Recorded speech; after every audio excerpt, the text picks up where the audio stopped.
going on, everybody? This is IHTV, and today we're going to talk about things to know when visiting Kuala Lumpur. Let's do it. So the first thing you need to know when you come here is, what is the currency? Well, the currency is the Malaysian ringgit, and there's 4.56 Malaysian ringgits that equal $1 US. And they do take card here, Visa, MasterCard, sometimes even American Express. But most of the time, if you're in the street markets or going shopping around the areas that are not mainstream corporate, you're going to need the Malaysian ringgits with you. Typically, people bring around 500 Malaysian ringgits with them to start the day, and they, will be left with around 200 to 300 ringgits at the end of the day, depending on how much they spend, right? Now, when it comes to cost of living, one of the things that Kuala Lumpur is really known for is its affordability, especially for luxury. So you can easily come to Kuala Lumpur and have a luxury experience, get a hotel for around $120, and you'll discover it's like a 4 or 5 star hotel, and that's a pretty good thing, right? Now, a lot of that bang for your buck that you're gonna get with that luxury experience is gonna vary depending on the season that you're here, the time of week, the time of the month, because when they have a conference, all of a sudden the hotel that I was staying at here at the Hilton Kuala Lumpur for $110 a night automatically doubled right when they had a conference. A company from India was coming into town. So I just moved hotels, and then I got a better rate there at another 4 or 5 star hotel. So I would say, be flexible, try out a variety of different hotels while you're here. And it's not just hotels that have the luxury experience, they have mega malls here, very beautiful, luxurious malls. Now let's talk about things to do while you're here in Kuala Lumpur. One of the things you can do is go to Petaling Street here at Chinatown. This is a great place to go to save money for shopping on off-brand clothing and other accessories. Then you can go to the Petronas Towers. These 2 twin towers used to be the tallest building in the world before Burj Khalifa was built in Dubai. You can also go to the Sky Bridge, and then right next to it is going to be KLCC Park. All right, here we are coming up to KLCC. Big old park right here. And here we are at Batu Caves. There's a very large golden sculpture of Lord Miragon that stands over 140 feet tall. And there is 272 steps to the top where you actually reach the caves. You can also go high up into the mountains to the Genting Highlands. They have amusement parks and casinos up here. And it's home to the world's largest hotel right here. If you get a chance, go on the Genting Skyway, which is the cable car. My favorite place to actually walk around is going to be the Botanical Garden, which is right next to KL Central. Very beautiful city urban park for you to hang out and chill at. Now we're going to the world's largest free flight walk-in aviary. They have over 3,000 birds here. Tickets to the bird park here are 85 ringgits.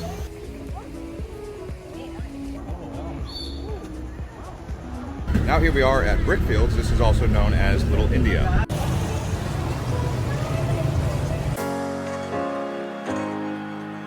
Let me talk about some basic facts, things that you might find interesting. Kuala Lumpur has a population of over 8.2 million people in the metro area. It is considered the capital of Malaysia. The origin of the name basically translates from muddy estuary. So Kuala Lumpur literally means muddy estuary. It is a fairly new city that was established right along the Khlong River here. It's right now considered one of the 7 new wonders of the world for cities.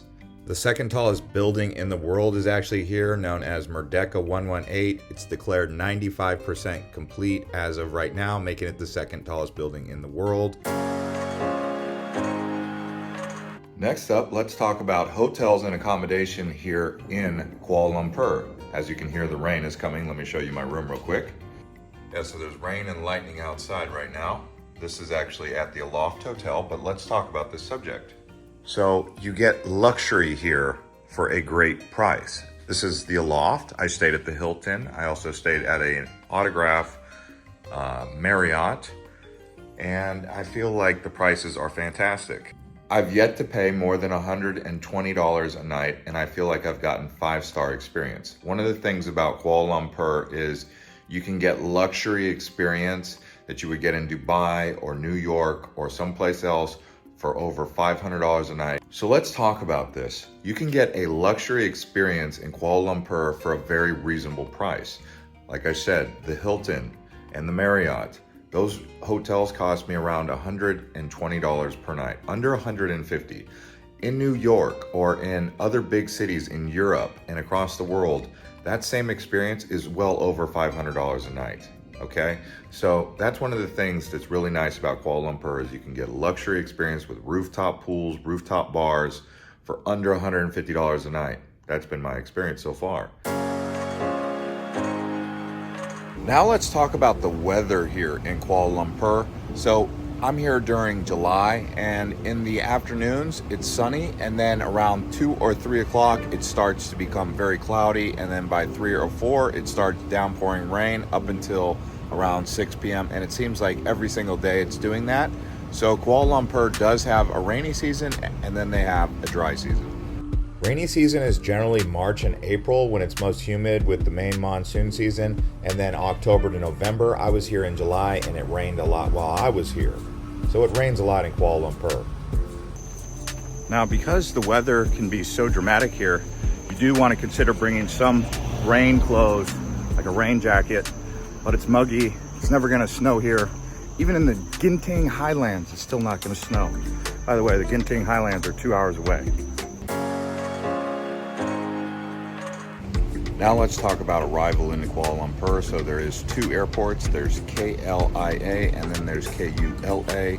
It's basically one airport, but it functions like 2 airports. Really, one's an international and the other is a domestic. So one is AirAsia and the other one is everything outside of AirAsia coming in from places like Dubai or Berlin, New York City, outside of Malaysia. Now, I am an American. I arrived here. I got a 90-day visa. It does vary depending on where you're from, but Malaysia is one of the few places that gives 90-day visas instead of 30-day visas. Now let's talk about transportation and getting around Malaysia. I'm right here in KL Central, which is one of the main bus stations, train stations. You can go to the airport from here. You can go to Penang from here.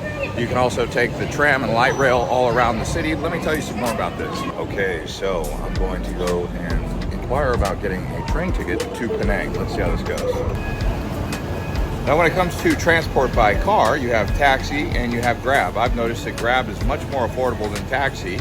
They say you should try and get a flat rate fare instead of run the meter, because sometimes the taxis will actually try to run you around town a little bit and run up the meter price.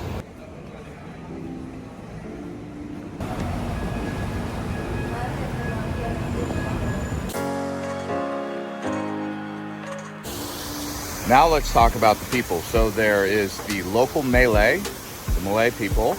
Those are the indigenous people. Then you have the Chinese, who have been coming here for hundreds of years. They've been the migrant workers who have now become a big part of the community here. That's why you always see Chinese influence all across the Malaysian peninsula. Some of those people are considered Peranakan, but really they're just Chinese who are now Malay. And then you have Indians. Indians come over here. That's why you'll see a lot of Hindu temples like Batu Cave, or you'll see some of these other Hindu temples around even Chinatown.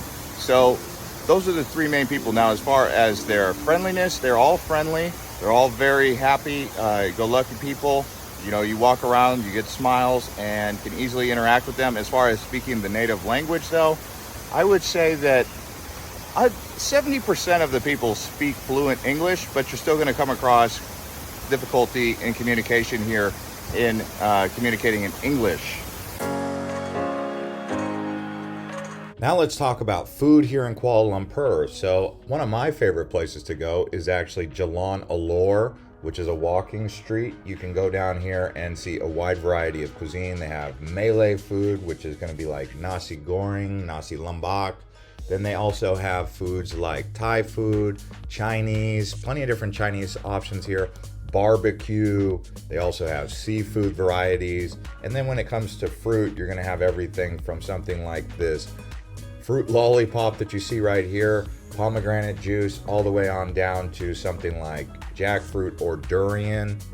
And then lots of beer here, obviously, in Jalan Alor. But this is not the only place you can get good cuisine. If you go to the hotels, you'll notice that the buffets are very amazingly packed with a variety of different food. Also lots of Indian food here in KL. The barbecue is my favorite though. You can see this Wagyu beef on the barbecue right here. They have chicken feet. If you haven't tried chicken feet or bullfrog, you may consider that here in Kuala Lumpur, especially along Jalan Alor. And then they have barbecued eggs. That's something that I haven't really tried before. Okay, got some pork and some rice.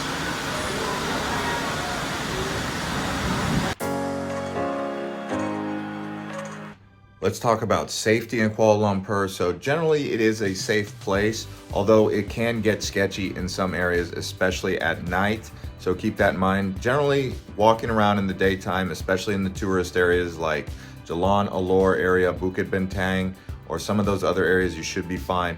But Kuala Lumpur is considered a safe city, but moderate risk. Some of those risks include people who try to do illicit drugs. Do not be doing that. Even though someone might offer, don't even think about it. Another thing that can also cause problems is walking around late at night in sketchy areas. You should really be conscious of that. If you're a solo traveler like me, maybe stick to the tourist areas at night and then get a Grab or an Uber, safe taxi back to your hotel just to be safe. But generally speaking, as with any big city, it just has petty theft crimes. Not too many physical attacks are common here, although it can happen. So again, late at night, be on guard. But in the daytime in the tourist areas, totally fine and safe, generally speaking. And with that being said, I hope you guys enjoy your time while in Kuala Lumpur. And let me know if you guys want me to do another video on KL. I'm doing a few right now. So subscribe to this channel and we'll see you on the next one.